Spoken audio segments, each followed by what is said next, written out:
అందరికీ నమస్కారం. ఈ వీడియో అనేటువంటిది నేను చేయడానికి ప్రధానమైన కారణం కొంతమందికైనా కొన్ని విషయాలు తెలిస్తే వాళ్ళు ఒత్తిడి నుంచి బయటపడతారని, అంటే ఒత్తిడిని ఎలా అధిగమించాలనే అంశం మీదనే ఈ వీడియో చేస్తున్నాను. అందరూ అర్థం చేసుకొని సపోర్ట్ చేయగలరు. అంటే ఒత్తిడికి ప్రధానమైనటువంటి కారణాలు ఏంటంటే, ప్రధానంగా మీరు గమనించినట్లయితే మార్నింగ్ నుంచి ఈవినింగ్ వరకు జరిగేటువంటి దినచర్య గురించే నేను చెప్తాను. మనకు ఏవైనా ఆన్ టైంలో కట్టాల్సిన బిల్లులు ఏవైనా మనకు ఉన్నట్లయితే వాటిని ఆన్ టైంలో కట్టకపోవడం అనేటువంటిది ఒత్తిడికి కారణమవుతుంది. అయితే వాటిని ఎలా ఓవర్కమ్ చేయాలి అంటే, మనం ఒక పెన్ను పేపర్ తీసుకొని నీట్గా రాసుకోవాలండి. ఈ నెలలో మనం ఏమేమి బిల్స్ కట్టాలి, ఈ నెలలో మనం చేయాల్సిన పనులు ఏంటి అనేటువంటిది నీట్గా రాసుకోవాలి. అంటే ప్రణాళిక లేకపోవడం, ఒత్తిడి కారణము ప్రణాళిక లేకపోవడం. కాబట్టి మీరందరూ కూడా ఒక పెన్ను పేపర్ తీసుకొని మీ బిల్స్ కానీ ఇంపార్టెంట్ వర్కులు కానీ ఏమైనా చేయాలి అంటే వాటిని ఒక పేపర్ మీద నీట్గా రాసుకొని వాటిని అనుసరిస్తే ఇలాంటి ఒత్తిళ్ళ నుంచి మనం బయటపడడానికి అవకాశం అనేది 100% ఉంటుంది. Second factor for the pressure అంటే ఇది అనుకోకుండా వచ్చేటువంటి ప్రెజర్ అండి. మనము ఎక్కడైనా ట్రాఫిక్లో వెళ్తున్నప్పుడు ఆ బస్సు ఆన్ టైంలో మనం రీచ్ కాకపోవడము, లేదంటే ఏదైనా సిగ్నల్ పట్టడము, లేదంటే మనకి ఏదైనా అన్ఎక్స్పెక్టెడ్గా ఆ ఏరియాలో ట్రాఫిక్ జామ్ అయిపోవడం అలాంటివి జరుగుతుందండి. అలా జరిగినప్పుడు సాధారణంగా ఆ ట్రాఫిక్లో ఉన్నటువంటి వ్యక్తులకి ఎవరికైనా కూడా వాళ్ళు పోవాల్సినటువంటి టయానికి పోలేక అప్పుడు వాళ్ళు ఇంకా ఒత్తిడికి లోను కావడం గురవుతారు. ఒత్తిడికి లోను కావడం గురైపోయి వాళ్ళు మాట్లాడేటువంటి మాటలు ఏ విధంగా ఉంటాయంటే, ఏమి కడుపుకు అన్నం తింటున్నారా, గడ్డి తింటున్నారా, ముందే వెళ్ళొచ్చు కదా, ఎందుకు ఇలా చేశారు, ఎందుకు అలా చేశారు, అదేంటి ఇదేంటి అని ఇవన్నీ మాట్లాడటం మొదలు పెడతారండి. సో ఆ సమయంలో మనం చేయాల్సింది ఏంటంటే, ఎలాగో మన చేతిలో ఏమున్నది కాబట్టి, ఎలాగో ట్రాఫిక్ జామ్ అయిపోయింది కాబట్టి, మనము అక్కడ ఉన్నటువంటి పరిస్థితులను విమర్శించే బదులు మనసులో నీకు ఇష్టమైనటువంటి సంఘటనలు గుర్తు తెచ్చుకోవడము, లేదంటే భగవంతుని నామస్మరణ చేసుకోవడం అనేది చాలా ఉత్తమమైనటువంటి మార్గము. దీనివల్ల అలాంటి పరిస్థితుల నుంచి, ఒత్తిడి నుంచి బయటపడి మనం సంతోషంగా ఉండడానికి ఎక్కువ అవకాశం ఉంటుంది. ఇంకొక విషయం ఏంటంటే అన్వాంటెడ్ టాక్స్ అండి. ఇంకొకటి విషయము ఒత్తిడికి గురి కావడానికి కారణము అన్వాంటెడ్ టాక్స్. అంటే అనవసరమైన విషయాలను గురించి ఎక్కువగా మాట్లాడుకోవటము. అంటే ఫర్ ఎగ్జాంపుల్, నా ఫేవరెట్ హీరో ఎన్టీఆర్, నా ఫ్రెండ్ ఫేవరెట్ హీరో బాలకృష్ణనో, చిరంజీవినో, పవన్ కళ్యాణో, కమల్ హాసనో, రజనీకాంత్ ఉంటారండి. అంటే వీరి సినిమాలు రిలీజ్ అయినప్పుడు మనము ఆ సినిమాల గురించి మాట్లాడుకోవటము, స్నేహితులతోటి ఆ సినిమాల గురించి ఎక్కువగా డిస్కషన్ పెట్టుకోవటము అనేటువంటిది కూడా ఒక్కోసారి ఒత్తిడి కారణమవుతుందండి. కాబట్టి ఇది ఒక అంశము. ఒత్తిడికి కారణం కావడానికి, గొడవలు అనేటువంటి పట్టడానికి, మానసిక శాంతిని కోల్పోవడానికి ఇది ఒక కారణంగా నేను చెప్పదలుచుకున్నాను.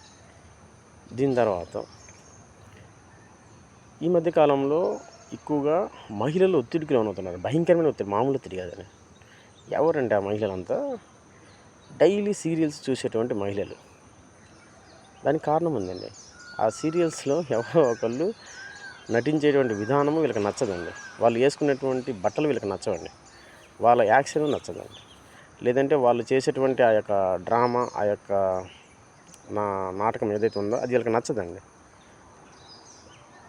అదే నేనైతే ఏమని సజెస్ట్ చేస్తానంటే, అలాంటి సీరియల్స్, సినిమాలు చూసి ఆ నచ్చని క్యారెక్టర్ గురించి మాట్లాడుకొని ఒత్తిడి గురయ్యేదానికంటే కూడా మీ చేతిలో రిమోట్ ఉన్నట్లయితే స్విచ్ ఆఫ్ చేయడం మంచిదండి. ఆ టీవీని స్విచ్ ఆఫ్ చేసి పక్కకి వెళ్ళిపోతే సరిపోతుంది. అంతే కదా. దాని గురించి మనం మాట్లాడుకొని ఒత్తిడికి లోనైపోయి ఆ రోజంతా సీరియల్స్ గురించి, సినిమాల గురించి ఒత్తిడికి లోనయ్యేదానికంటే కూడా దాన్ని మనం రిమోట్ మన చేతిలో ఉన్నప్పుడు స్విచ్ ఆఫ్ చేసి బయటికి వెళ్ళిపోతే అయిపోయిందండి. ఓకే, ఇది ఒక కారణం అండి ఒత్తిడికి లోను కావడానికి. ఇంకా ఇంకొక విషయం ఏంటంటే వ్యాకులతలండి. వ్యాకులతలు అంటే మనకు అది ఇష్టం లేకపోయినా చేయటము, మొహమాటానికి పోయి సరే చెప్పటము, ఇలాంటి అంశాలు కూడా మనసులను ఒత్తిడికి గురి చేస్తాయండి. ఫర్ ఎగ్జాంపుల్, ఒక ఇద్దరు స్నేహితులు ఉన్నారండి. ఆ ఇద్దరు స్నేహితులలో ఒక స్నేహితుడు, అరే ఈరోజు సినిమా రిలీజ్ అయింది పోదాం దారా అంటాడండి. అవతల ఉన్నటువంటి ఎక్స్ అనే స్నేహితుడు వై అనే స్నేహితుడిని పిలుస్తారండి. ఈ వై అనే స్నేహితుడికి ఇష్టం ఉండదండి. ఇష్టం ఉండకపోతే వాడేదో చదువుకోవాలనో, రాసుకోవాలనో, లేకపోతే ఇంకేదైనా వాడి ఫీల్డ్కి సంబంధించిన వర్క్ చేసుకోవాలని అనుకుంటారండి. వీడు వాడిని ఒత్తిడి చేస్తారండి. రారా పోదాము, ఈరోజు లాస్ట్ డేట్ అంట, రేపు సినిమా తీసేస్తారు, నువ్వు రాలే, అది తర్వాత చూసుకోవచ్చు, ఏముందాడా రాబోయ్, అది ఇది అని అంటాడండి. అప్పుడు వీడు మొఖమాటానికి పోయి సరే అంటాడండి. సినిమాకి పోయి వచ్చిన తర్వాత లేకపోతే ప్రోగ్రామ్కి పోయి వచ్చిన తర్వాత, చూడు అనవసరంగా నన్ను తీసుకెళ్ళావు, టైం వేస్ట్ అయింది, అనవసరంగా నేను అది చేయాలి ఇచ్చాను అనుకున్నాను, నువ్వేమో తీసుకెళ్ళటం నన్ను ఇబ్బంది పెట్టావు, అది ఇది అని మాట్లాడతారండి. నేనేమంటానంటే, ఆ సినిమాకి పోకముందే నేను రాను అని చెప్పడం మంచిదండి. మీ వై అనేటువంటి స్నేహితుడికి చెప్పేసి అతన్ని పంపించడం మంచిదండి. అది అలాంటి వ్యాకులతలు అంటే వాటిని వ్యాకులత అంటే మనము తెలుగులో ఏమంటామంటే మొఖమాటానికి పోకూడదండి. మొఖమాటానికి పోయి నేను ఇష్టం లేకపోతే నేను వస్తానని చెప్పడము, ఇష్టం లేకపోతే నేను చేస్తానని ఒప్పుకోవడము, అంటే ప్రతిదీ మన నెత్తి మీద వేసుకోవడము, ఓకేనా, వేసుకొని చేద్దాంలే అని ఆ క్షణానికి అంటాము, తర్వాత చేయలేకపోవడము, ఒత్తిడికి లోను కావడం, ఇలాంటి సంఘటనల నుంచి బయటపడాలండి.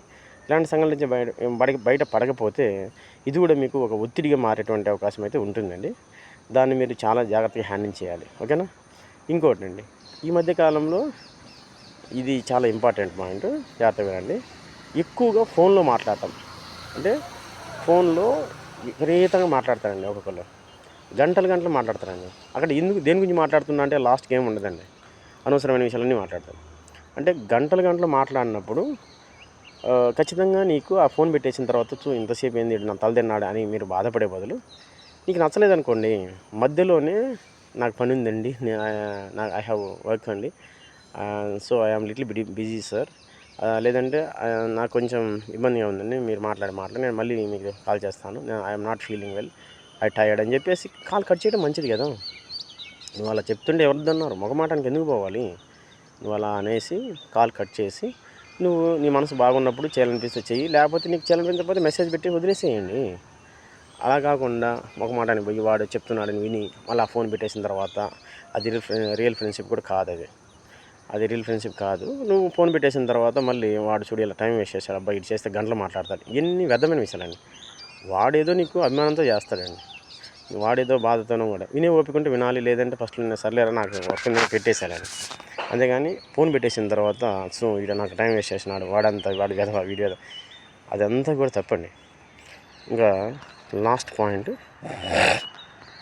ఏంటంటే, ఇవన్నీ కూడా ప్రెజర్ను అధిగమించేటువంటి విషయాలు, ఓకేనా. ఇప్పుడు రీసెంట్ టైంలో నేను బాగా అబ్జర్వ్ చేసినటువంటి అంశము, అనవసరమైన విషయాలకి కోపం తెచ్చుకోవటం అండి, ఓకేనా.